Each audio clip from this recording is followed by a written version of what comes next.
안녕하세요. 자, 오늘은 11번째 시간입니다. 자, 오늘의 주제는 사진이 되겠습니다. 이제 우리가 보통 사진의 역사라고 하는 교과서들을 보면 사진술과 사진을 뒤섞어서 이야기하고 또 기술적 사진과 예술로서의 사진을 한꺼번에 다루는 경우가 많아요. 그러니까 사실 현대미술의 역사에서 사진과 사진술이 어떠한 위상을 갖고 있었는지 이 부분을 파악하는 게 조금 쉽지 않습니다. 그렇기 때문에 오늘 이 강의에서는 우리 현대미술의 역사에서 사진과 사진술이 어떻게 변곡점을 만들었는지 그 부분만을 살펴보게 되겠습니다. 자, 그러면 오늘 강의를 시작해 보도록 할게요. 포스트 미디어로서의 사진술을 활용하는 다양한 현대적 방법입니다. 자, 포스트 미디엄으로서의 사진은 회화나 조각과 같은 전통적인 미술의 매체와는 좀 다른 점이 있습니다. 여러 매체에 걸쳐서 존재하는 게 특징이 되겠어요. 작품을 보존할 때에도 필름이 원본인지 프린트가 원본인지 스캔해 놓은 데이터가 원본인지 알기가 어렵습니다. 보통 흔히 필름이 원본 아닙니까? 라고 말씀들을 하시지만 실제로는 그렇지 않습니다. 대부분의 아날로그 사진가들은 프린트 작업을 중시했습니다. 그러니까 똑같은 필름이 있다고 해도 프린트를 뽑아낼 때 같은 결과가 나오지 않는 거죠. 요즘은 아날로그 작업들이 사라지고 디지털 과정이 만들어지니까 아무래도 이러한 스튜디오 작업에 대한 중요성이 예전보다는 많이 떨어지게 되었지만 예전에는 기술적으로 버닝 앤 다칭을 통해서 아름다운 프린트를 만드는 거가 사진가에게 특별한 의미를 부여한다라고 이런 과거에는 이런 컨센서스가 존재했습니다. 또한 프린팅 기술, 염화원 프린트, 알부민 프린트, 플래티넘 프린트, 코다크롬 프린트, 시바크롬 프린트, 다이 트랜스퍼 프린트 등 보통 이제 스타일러스 출력이 다이 트랜스퍼예요. 자, 이런 매체에 따라서 상이한 결과가 도출될 수 있죠. 이론적으로야 가설적으로야 사진은 무한 복제가 가능하지만 대개 작가가 정해놓은 에디션 넘버에 따라서 복제에 제한을 받습니다. 그렇기 때문에 아날로그 시대의 많은 사진가들에게 원본은 오리지널 프린트를 의미했던 거죠. 10점 에디션으로 제한한다고 하면 10점에 AP 2점에서 12점이 오리지널인 거죠. 하지만 디지털 프린트로 넘어오면 또 이 의미망이 변화하게 됩니다. 자, 예전에 우리가 프린트 과정에서 행하던 버닝 앤 다칭, 버닝 툴과 다칭 툴이 따로 있기도 했어요. 자, 그러니까 우리가 빛을 필름을 통해서 프린트에 가해서 단순하게 뽑는 게 아니라 더 태워야 될 부분과 덜 태워야 할 부분, 자, 이런 것들을 나누어서 아름다운 조화를 추구하게 되었던 거죠. 자, 요즘은 대부분 컴퓨터 모니터 상에서 이런 수정 작업이 전개되죠.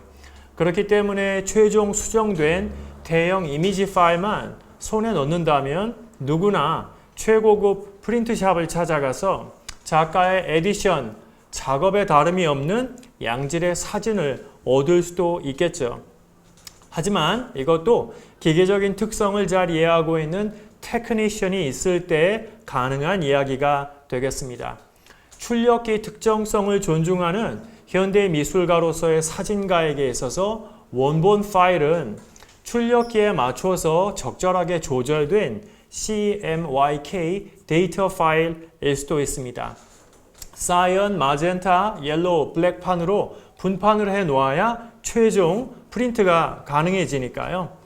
자, 특히 맨 마지막 K판을 샤프니스를 조절하면 이제 비교적 최종 프린트본이 깔끔하게 떨어지는 경향이 있습니다. 그러니까 예전에 아날로그 인쇄물들, 특히 일본과 독일의 인쇄물들 보면 굉장히 질이 좋곤 했는데 대부분 화학 약품으로 K판의 샤프니스, 사람의 경우에 눈동자나 입가 등을 조절해서 아름다운 프린트를 인위적으로 만들어냈던 거예요. 하지만 대다수의 사진가들에게 RGB 파일과 CMYK의 분판 파일 가운데 어느 것이 원본이냐, 당신의 생각은 어떻느냐 질문을 던지면 대부분 단순하게 빛의 예술이니까 사진은 빛은 RGB, 그러니까 RGB 파일이 원본이다라고 하는 평면적인 답이 돌아옵니다. 하지만 디지털 사진의 다중적인 원본성에 대해서 우리가 좀 생각을 해보면 잘못된 대답이라는 걸 알 수 있습니다.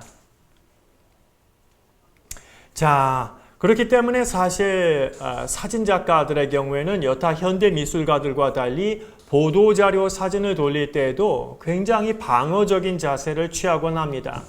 예를 들어서 2010년도에 뉴욕 모마에서 앙리 까르띠에-브레송 회고전이 열릴 때 미술관 측은 보도자료 이미지 파일을 온라인상에서 단 한 장도 배포하지 않았습니다. 자, 예전에 아마 보도자료용으로 나누어 주었던 고화질 파일로 불법 프린트를 만들어서 장사에 나섰던 사람들이 없지 않았던 모양입니다. 사실 이건 부질없는 노력이에요. 위작을 만들고자 하면 얼마든지 카피할 수 있거든요. 자, 예를 들어서 당대 최고의 사진가 월프강 틸먼스의 경우에는 자, 모마에서 회고전을 열거나 여타 미술관에서 전시를 열 때 보도자료용 고화질 데이터를 제공하는 일에 있어서 개방적인 태도를 취하고 있습니다. 자, 그러니까 사실상 불법 복제를 원한다고 하면 얼마든지 할 수 있는 거죠. 사실 통제의 핵심, 시장 통제의 핵심은 결국은 프린트의 유통을 생각해야 되는 거지 복제를 방지하는 건 사실 잘못된 초점이라고 볼 수 있습니다. 자, 앙리 까르띠에-브레송의 회고전이 열렸던 쿤스트무세움 볼프스부르크에서의 모습이 되겠습니다. 요즘 뮤지엄들이 커지니까 앙리 까르띠에-브레송의 사진 작업들은 굉장히 작게 느껴집니다.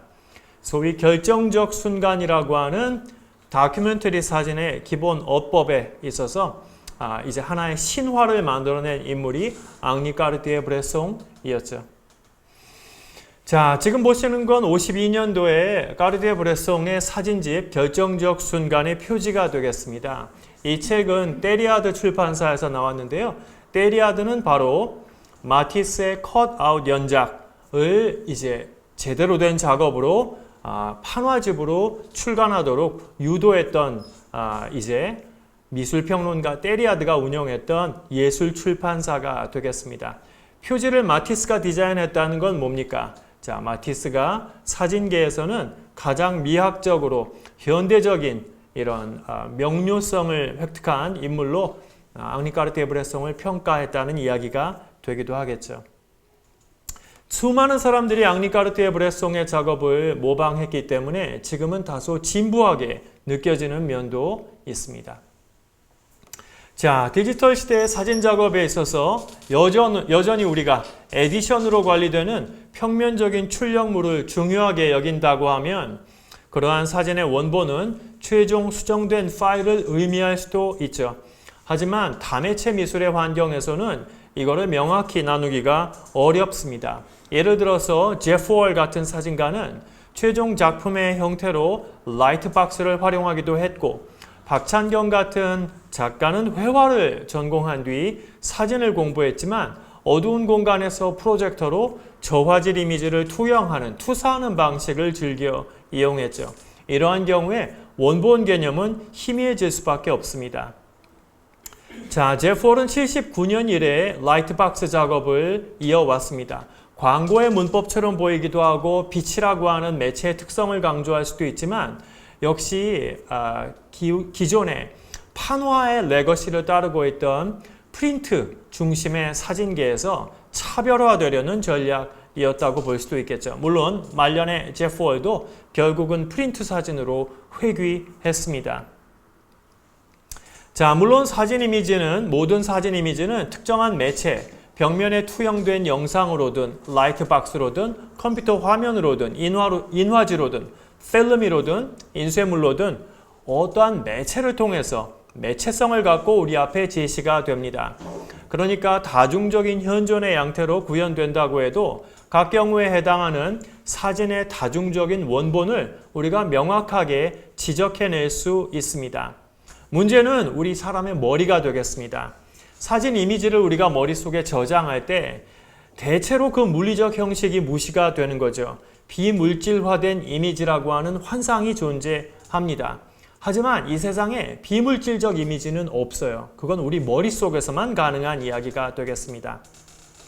사진의 매체적 특성을 요점만 정리해 보도록 하면 첫 번째, 사진의 매체 조건은 다층적이다. 두 번째, 다중으로 존재하는 매체가 연속체, 컨티num으로 기능해서 보는 이로 하여금 비물질화된 사진 이미지만 기억하도록 이끈다. 결국은 사진이야말로 순수평면이라고 하는 윈도우의 약속을 계속 지켜내고 있는 매체라는 이야기가 되겠습니다.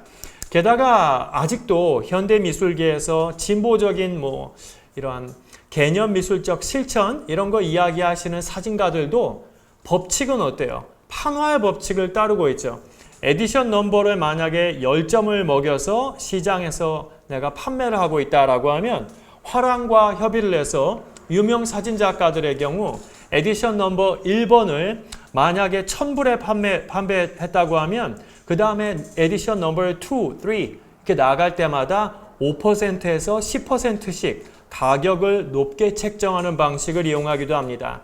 자, 그러면 첫 번째 프린트를 사는 사람이 이득을 보게 되는 것처럼 느껴지니까 세일즈, 판매에 가속을 붙일 수 있겠죠. 자, 이게 다른 방식도 있어요. 자, 만약에 1번부터 5번 에디션까지는 동등한 가격을 매기는데요. 6번부터는 갑자기 가격을 올리는 정책을 구사하기도 합니다. 자, 그러니까 일종의 오픈런 같은 걸 요구한다라고도 볼 수 있겠죠. 자, 그러면 2차 시장에서는 어떻게 되느냐? 반대로 작용합니다. 똑같은 작업이라고 해도 에디션 넘버가 1번인 경우에 값이 더 높게 평가가 되고 2, 3, 4번 순으로 낮게 책정이 되어 거래가 이루어집니다. 자, 그러면 결국 이건 뭡니까? 작품의 물신성을 관리하고 통제하는 거죠. 대다수의 진보적인 예술가는 예술 작품의 황금적 물신성을 비판해 왔지만 실제로는 미술 시장에서 자기의 이득을 위해서 이러한 물신성을 강화하고 있으니까 앞뒤가 안 맞는 모순의 상태에 놓이게 되는 겁니다. 자, 그렇기 때문에 많은 비평가들이 사실 개념 미술을 비판하기도 했죠. 개념 미술가들 가운데에서 비물질성을 이야기한 사람은 별로 없어요. 사실 비물질성과 개념 미술을 강조해서 이야기한 평론가는 루시 리파드였습니다. 사실 본인도 그러한 주장에 어느 정도 모순이 있다는 건 알고 있었어요. 개념 미술도 언제나 종이, 사진, 영상, 특정한 매체를 통해서만 존재할 수 있습니다. 자, 그런데 이렇게 물실성 비판했던 개념 미술가들의 사진 활용의 전략에도 결국은 물신성의 법칙이 그대로 적용되고 있으니까 역시 많은 비판이 가해집니다. 그런 비판을 주도했던 인물들이 바로 옥토버 이론지의 비평가들이었어요. 로잘드 크라우스는 직접적으로 개념 미술가들을 비판하는 데 나서지 않고 우회로를 선택했습니다. 바로 베냐민 부클로를 이용해서 개념 미술가들의 전략을 맹공을 가했던 거죠. 자, 그러면 개념 미술에 있어서 사진은 어떻게 활용이 되었을까요? 자, 개념 미술가들은 단일한 매체에 귀속되지 않는 미술 작품을 만들기 위해서 사진을 적극적으로 활용했습니다. 사진은 작업 행위와 과정, 퍼포먼스 따위를 기록하는 역할을 맡는 동시에 하나의 아이디어를 다양한 비미술적 매체의 상황으로 전개하는 데 있어서 연결자, 전달체, 캐리어, 매개체 또는 아말감, 서로 상관이 없는 것들을 연결할 수 있는 연결하는 매체, 아말감으로 기능했던 거예요. 우리 한국에서도 실험미술가 여러분들 보면 사진을 적극적으로 활용한 거 알 수 있죠. 대표적인 예술가가 바로 성능경 작가였습니다. 자, 예를 하나 들어보면 우리 개념미술가 바스얀 아더러의 작품 추락 2번의 경우에 자, 요런 작업이에요. 원래는 두 가지 매체로 기록이 되었습니다. 하나는 사진이고요. 자, 사진으로 기록된 건 반대편에서 기록했고 건너편에서 기록한 거는 영상이었습니다. 16mm 흑백 필름으로 기록했어요. 모서리에서 모퉁이에서 자전거를 타고 내려오던 작가 본인이 괜히 비틀비틀하더니 자, 이제 운하에 풍덩하고 빠지는 게 작품의 전부입니다. 19초에 불과한 작업이에요. 자, 그러면 컬러 사진과 16mm 흑백 영화로 존재하는 거죠. 자, 그래서 보면은 컬러 사진과 이제 흑백 필름 스트립으로 존재하는 작업이 되겠습니다. 이렇게 두 가지 매체로 하나의 비미술적 사건을 기록해 놓았으니까 많은 이들이 기록 매체의 형식이나 매체성에 주목하지 않고 사건 자체에만 의식을 집중하게 되는 거죠. 자, 그래놓고 바세아 나더르는 내 작업에서의 가장 중요한 매체는 중력이라고 우겼습니다. 자, 그러니까 사람들이 뇌 속에서 작품을 사고하는 방식에 결국 예술가의 언설이 이제 영향을 받게, 언설로부터 영향을 받게 되는 거죠. 자, 그러면 매체성에서 벗어나서 이 사건은, 이 행위는 대체 무엇을 말하는가라고 하는데 관람객들의 의식이 집중될 수밖에 없습니다. 이것 말고도 바세아 나더르는 계속해서 자기 자신을 실패자로 묘사하게 되는 이런 떨어지고 깨지고 망가지는 퍼포먼스를 전개해 나아갔습니다. 바세아 나더르 작가의 슬로건은 All is falling, 모든 것은 추락한다 였습니다. 자, 하지만 전시장에서 우리가 마주하게 되는 매체는 사진과 흑백 영화 혹은 인쇄물이 전부였습니다. 자, 실제로 개념미술의 아버지인 솔 루잇의 경우에도 비물질화된 미술로서의 개념미술은 이야기한 적이 없습니다. 1967년도에 이렇게 쓰기도 했어요.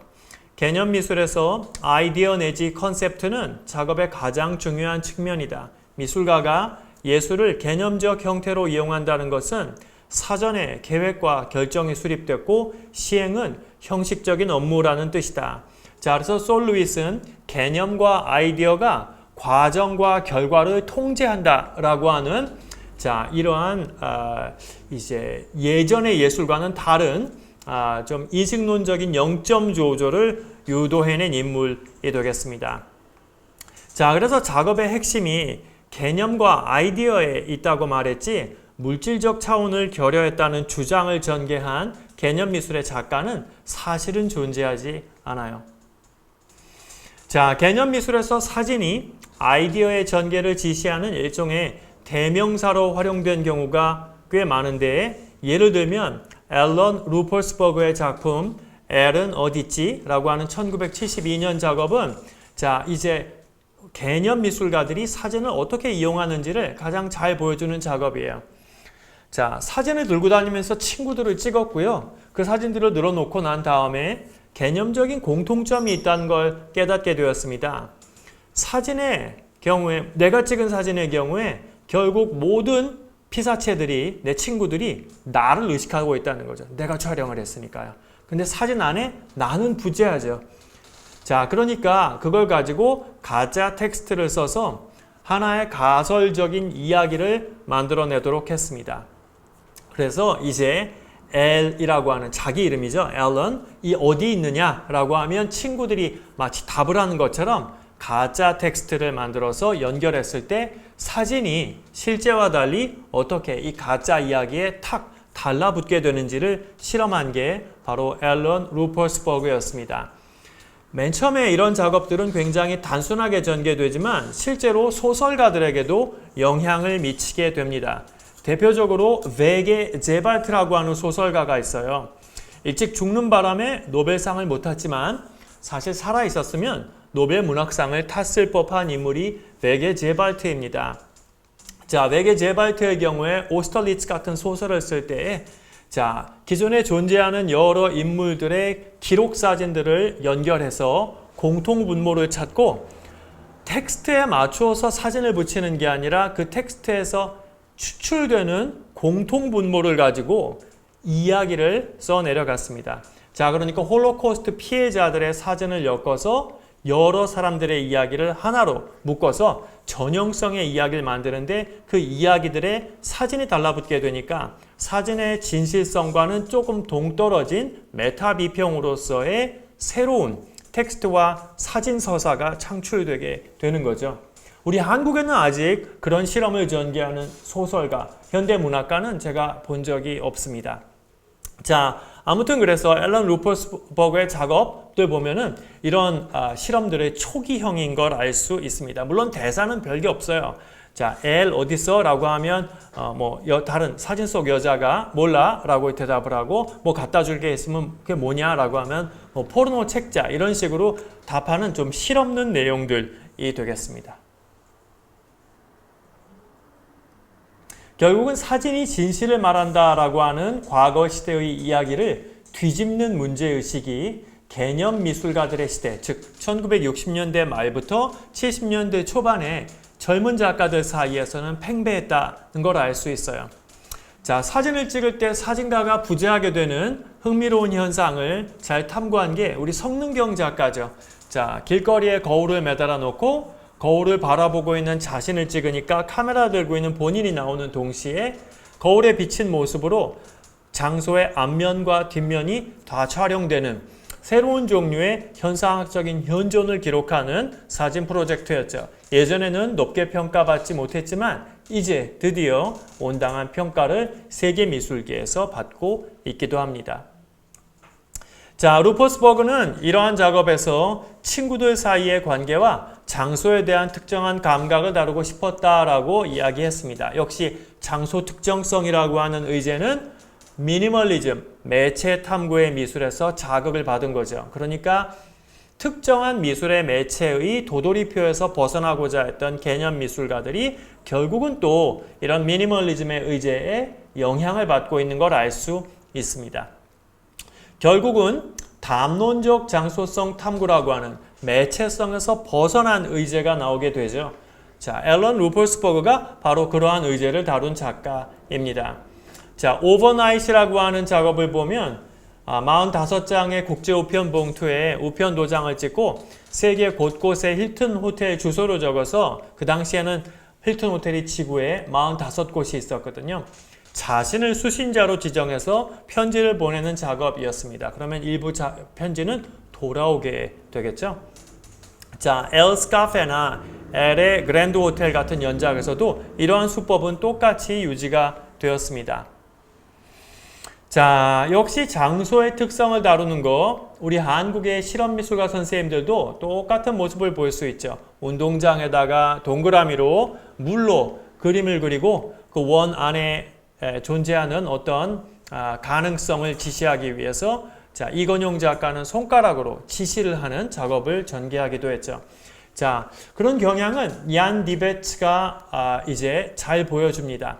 얀 디베츠의 밀물은 자, 물결이 이제 쓸려 나갔을 때 수평선에 직각이 되도록 선을 긋고 물이 들어오는 과정을 자, 인터벌로 촬영한 사진이 되겠습니다. 자, 결과물은 약간 추상미술처럼 보이지만 결국은 시간의 흐름, 자연에서의 사이클에 화답하는 자, 이제 시간성의 작업이 만들어지게 된 거죠. 역시 이러한 작업들은 한쪽은 과거에 미니멀리즘이 강조해낸 현상학적 장소에 대한 감각이 있고 또 다른 한쪽의 동료들은 또 대지미술로 나아가고 있었으니까 이러한 문제의식은 서로 혼용하고 있었던 거예요.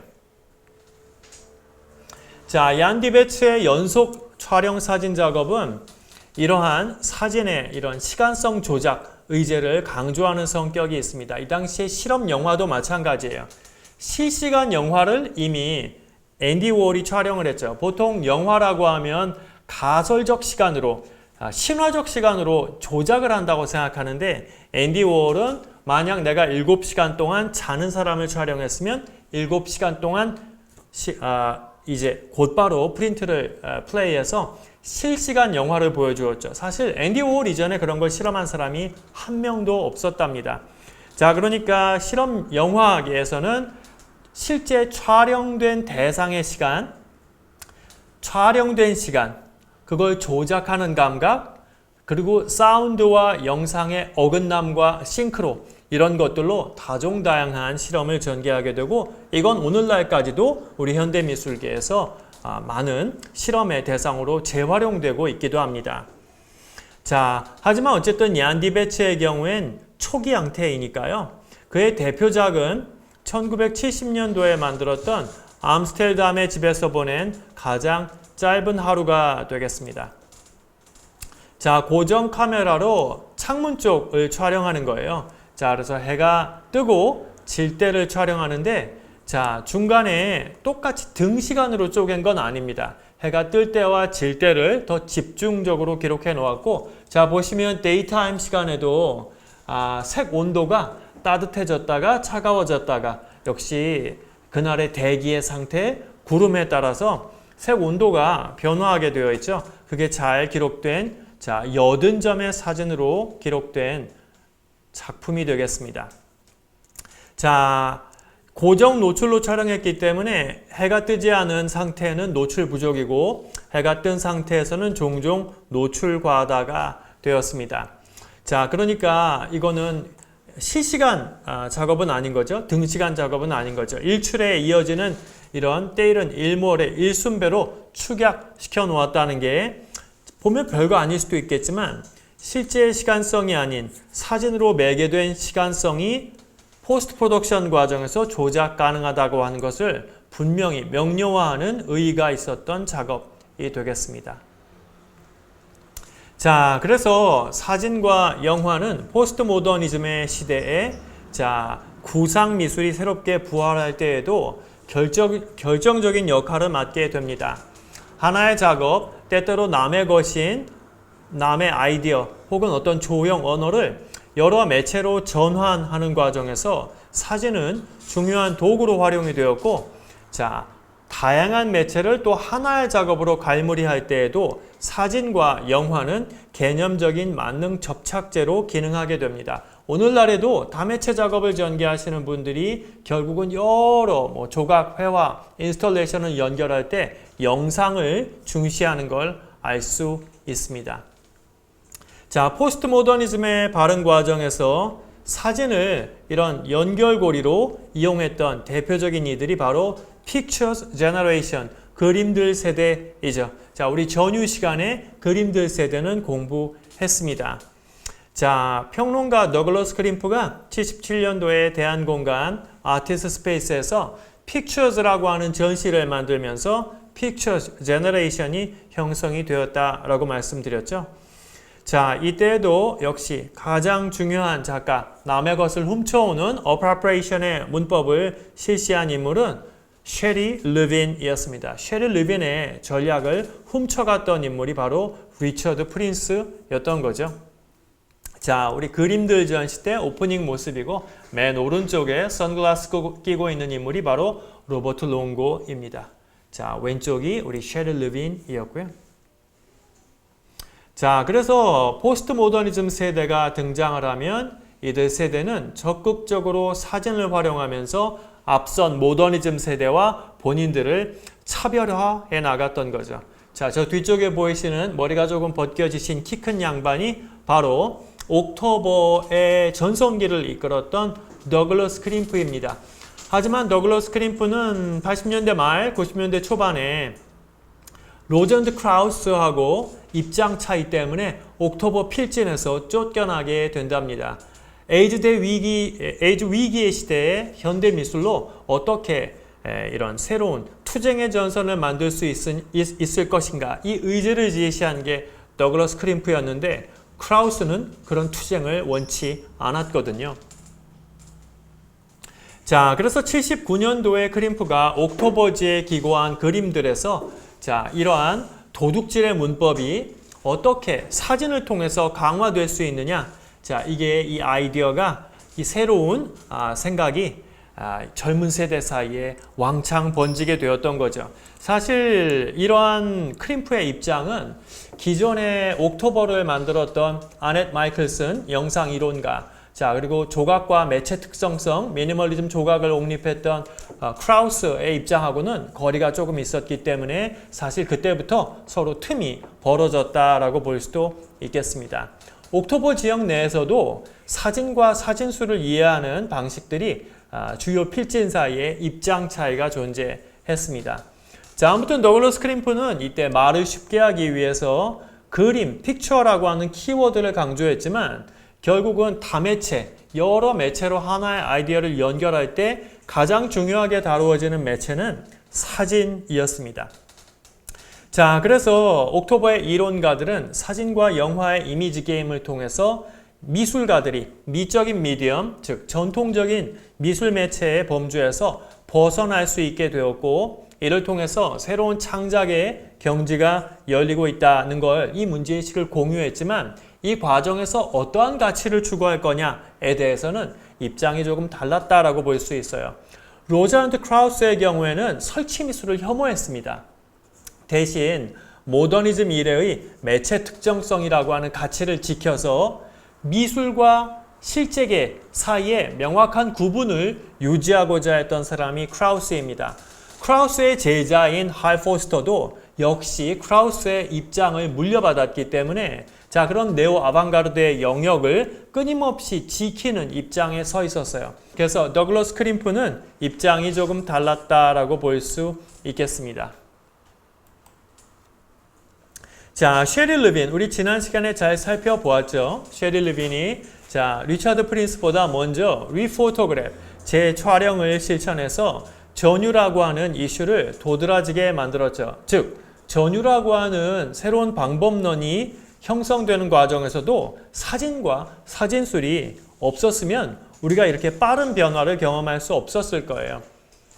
자, 그래서 남의 사진을 촬영해 놓고 내가 촬영한 건 사진이 아니고 대상을 타자화시키는 남자의 시선이다 라고 주장했던 거. 자, 물론 이건 일방적인 작가의 주장이 되겠지만 어쨌든 사진이 이론적인 매체로서 자, 그러니 매체 특정성에서 벗어나서 새로운 이런 기능을 얻게 되는 가능성을 명확히 제시했던 게 셰릴 르빈과 이론가였던 더글러스 크림프였던 겁니다. 자, 그러면 사실 똑같은 의제도 제시할 수 있는 거예요. 사진을 우리가 이용해서 남의 회화를 촬영해 놓고 화가가 전제로 했던 다층적인 혹은 양안적인 시선, 시각을 포착하고 비평하는 게 가능할까요? 예를 들면 피카소의 그림이나 세잔의 그림을 촬영해 놓고 내가 촬영한 건 화가의 시각이다라고 주장하면 그 다층적 시각이 정말로 구현이 되는 걸까요? 실제로는 그렇지 않거든요. 사진은 어쩔 수 없이 이러한 원근법적입니다. 자, 그래서 셰릴 르빈의 경우에는 이론적인 가설을 제시하고 문제를 제시하는 데까지 성공했지만 그 너머로 나아가는 데에는 다소 실패했다라고 볼 수 있겠습니다. 자, 그러니까 결국 더글러스 크림프도 제일 중요하게 여겼던 사진가는 바로 신디 셔먼이었던 거죠. 자, 그래서 우리가 지난 시간에 살펴보았듯이 신디 셔먼의 무제 필름 스틸 연작은 사진의 역사를 앞뒤로 나누는 새로운 하나의 분절점, 디마케이션으로 작동하게 되었습니다. 자, 기술적으로는 굉장히 여러 가지 한계점들이 많은 사진이어서 사진가 여러분들이 신디 셔먼의 작업이 고가의 모마에 구매되었을 때 충격을 받았다라고 말씀드렸습니다. 물론 이제 신디 셔먼도 컬러 작업을 본격화하게 되면 이제 일 잘하는 조수들 옆에 거느리게 되니까 멋진 프린트들을 만들어내게 되었죠. 사실 신디 셔먼만 그런 건 아니었죠. 로버트 메이플톱 대표적인 사진작가이지만 역시 메이플톱도 암실 작업은 할 줄 몰랐습니다. 모두 그건 조수에게 시켰어요. 즉 프로듀서십, 자, 그러니까 이제 기획자로서의 선관이 중요한 시대가 열리게 되는 것도 바로 이러한 시대의 특질이 되겠습니다. 자, 그렇다면 포스트 미디어로서의 사진은 뭘까요? 포스트 미디어라고 하면 기술적인 변동에 의해서 전통적인 미술의 매체가 무효화된 상황에서 어떻게든 미학적인 매체로, 미디어로 재맥락화되려는 혹은 될 수 있는 매체들을 통칭하는 거예요. 이 용어는 바로 로절드 크라우스가 제시했습니다. 그러면 왜 이런 단어를 만들었을까요? 자, 전통적인 네오 아방가르드의 예술을 재창조, 다시 강화하기 위해서 이런 용어를 만든 거죠. 자, 그렇기 때문에 역시 매체를 사고하는 데 있어서 할포스터, 크라우스의 제자나 크라우스 등은 굉장히 좀 보수적인 입장에 서 있었다라고도 볼 수 있겠습니다. 자, 그래서 지금 돌이켜 생각하면 크라우스에 의해서 저평가되었던 설치 미술들은 조금 억울한 입장에 서 있었다라고도 볼 수 있겠어요.